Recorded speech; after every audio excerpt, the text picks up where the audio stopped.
This I believe. It was the beginning of third grade.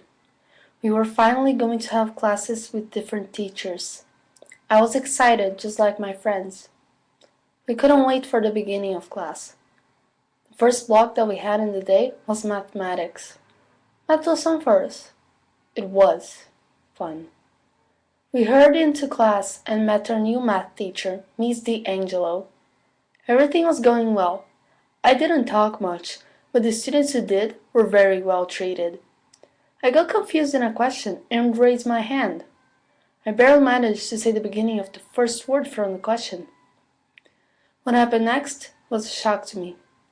At that moment, I knew my life in math class would be horrible. I didn't learn math back then, but I learned something else. From that day on, I would run past classroom 1B in fear it would happen again. I didn't ask more questions during math. I didn't dare to. I was scared it would happen. I didn't want my teacher to start yelling, "Don't interrupt me! I am helping one of your friends with their work, and you only make me unfocused."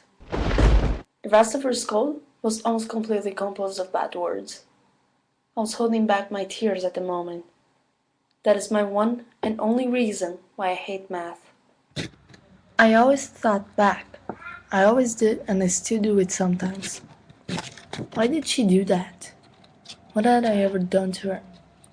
Did she scold me just because I actually did interrupt her?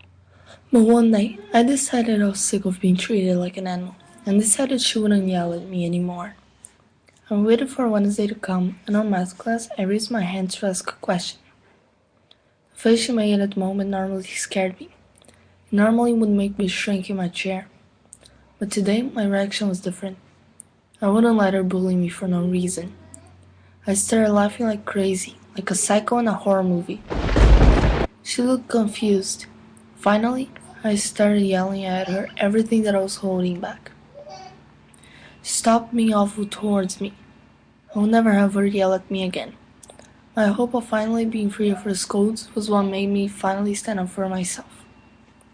After that, no one has ever tried to bully me or make fun of me because I stood up for myself every time. I believe that you should stand up for yourself. I believe that you should do something when someone's bullying you. This I believe.